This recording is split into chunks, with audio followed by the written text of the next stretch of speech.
போய் அந்த காய்கறியை பார்த்துட்டு வரேன். இன்னைக்கு ஒரு ஹாய் சொல்ல சொன்னாருமா. ஹாய். சரி, நான் ஒரு ஹலோ சொன்னேன்னு சொல்லிடு. அவரு சொன்ன ஹாய் இங்க சொல்றதுக்கு நீங்க சொன்ன ஹலோ அங்க சொல்றதுக்கு நான் என்ன டெலிபோன் பூத்தா? அப்படியெல்லாம் ஒண்ணு இல்ல ஷின்சான். நீ என்ன தப்பா நினைச்சுக்கிற? அது சரி, இந்த ட்ரெஸ் எனக்கு எப்படி ஒண்ணு சொல்லிட்டு துணியை வச்சுட்டு போட்டு ஓடுறீங்க? மாமா ஷாப்பிங்க்கு டைம் ஆச்சுல. ஷின்சான் ஹிமாவரியை கொஞ்ச நேரம் பார்த்து போய். அம்மா நான் எந்த தொலையெல்லாம் ஆக்ஷன் காமிங் பார்க்கணும்னு பிளான் பண்ணியிருந்தேம்மா. ஆரம்பிச்சிட்டா. அவ ஒழுங்கா மூடி கூட்டு போயிடுங்க, எனக்கு வேணாம். இங்க பாரு ஷின்சான், நான் நிறைய திங்ஸ் வாங்க வேண்டியிருக்கு. ஹிமாவரியை கூட்டிட்டு போனா இதையும் வாங்க முடியாது. தப்பா எடுத்துக்காத மிக்ஸி, நானும் இன்னைக்கு ஷாப்பிங் போலான்னு இருக்கேன். இது இல்ல, நீங்க இன்னைக்கு ஷாப்பிங் போங்க, நான் வேணா இன்னொரு நாள் போய்க்கிறேன். எனக்கு ஒரு அவசரமும் இல்ல. அது சரி, நீ இன்னைக்கு ஷாப்பிங் போறதா தானே இருக்கா? வா நம்ம சேர்ந்தே போலாம். இல்ல இல்ல, எனக்கு வேற ஒரு வேலை இருக்கு, நான் இன்னொரு நாள் போய்க்கிறேன். பாய்.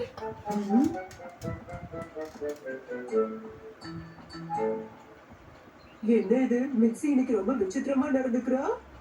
சரி, இத பத்தி நம்ம அப்புறமா யோசிக்கலாம். எதுக்கு நம்ம ஹிமாவரியை மத்தவங்க கிட்ட எல்லாம் கொண்டு போய் விடணும்? பேசாம இவளை தூக்கிட்டே ஷாப்பிங் போயிடலாம்.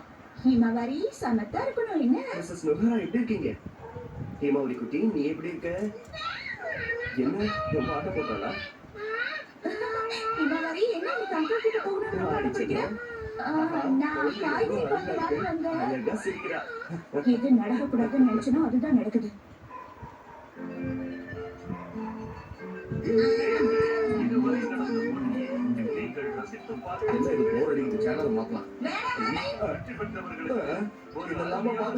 பாத்துட்டு இருக்கேன். தயவு செஞ்சு சேனலை மாத்திடாதீங்க. இந்த அம்மாவோட ஃபேவரட் ஷோ. இதுல மொக்க போடுறதுக்குலாம் பிரைஸ் கொடுக்குறாங்கப்பா. இந்த ஷோ அம்மா விடாத பாத்துட்டு இருக்காங்க. வேணாம் வேணாம், மாத்தாதீங்க. ஷின்சான், சாப்பிடும்போது பேசக்கூடாதுன்னு நான் உங்ககிட்ட எத்தனை தடவை சொல்லிருக்கேன். பெருமகிழ்ச்சி அடைகிறோம். இந்த நிகழ்ச்சி பற்றி உங்கள் விமர்சனங்கள் வரவேற்கப்படுகிறது. நான் உங்களை விட நல்லா பேசுவேன், எனக்கு பரிசு தரலாம்ல?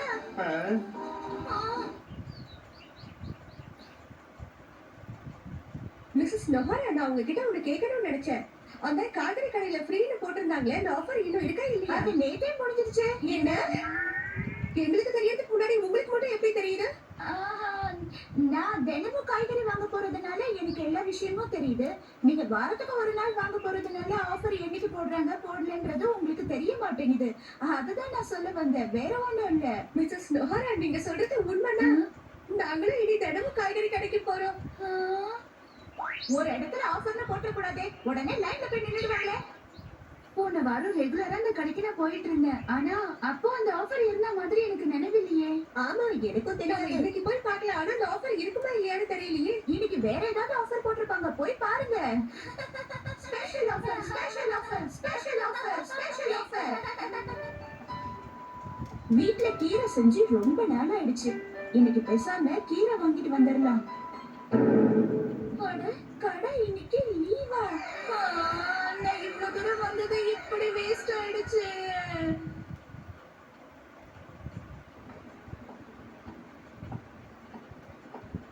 மிக்ஸி அக்கா,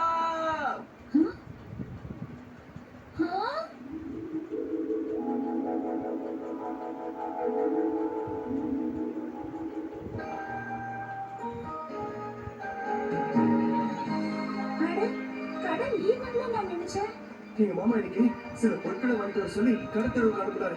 அதனாலதான் கடையை மூடிட்டு போனேன். அப்புறம் நீங்க எங்க தம்பி இவ்வளவு வேகமா ஓடி வந்தீங்க? போஸ்ட்மேன் தெரியாதனமா உங்களுக்கு வந்த லெட்டர் எங்க கடையில போட்டு போயிட்டாரு. என்ன? இந்தாங்க பிடிங்க, நான் கிளம்புறேன்.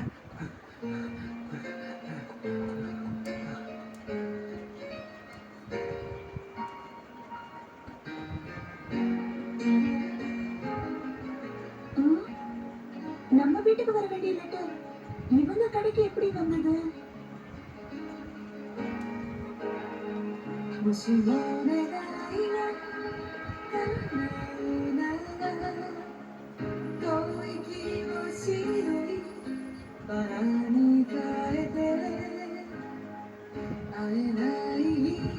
இந்த லெட்டர் எனக்கு யார் அனுப்பியிருப்பா? ஒண்ணுமே புரியலையே. ஃப்ரெண்ட் அட்ரஸ் கூட இல்ல.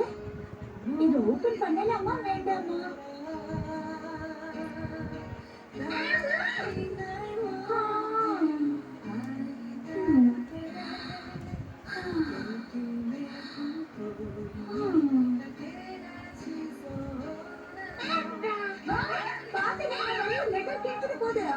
படிக்க முடியாது. இத படிக்கிறதா வேணாமா? ஒருவேளை இது வேற யாருக்காவது வந்திருந்தா என்ன பண்றதுன்னு புரியலையே.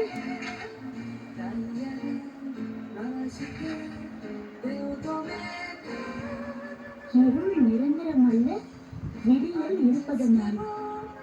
இதுக்கு என்ன அர்த்தம்? இப்பதான் எனக்கு புரியுது.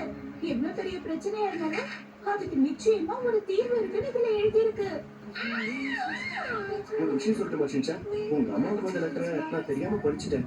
ஆனா அது ரொம்ப ஊக்கபூர்வமா இருந்தது.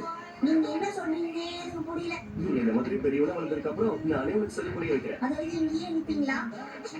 வாழ்க்கையோட துயரத்துக்கு ஒரு முடிவு இருக்குங்கிறத நான் அந்த லெட்டரை படிச்சு நல்லா புரிஞ்சுக்கிட்டேன்.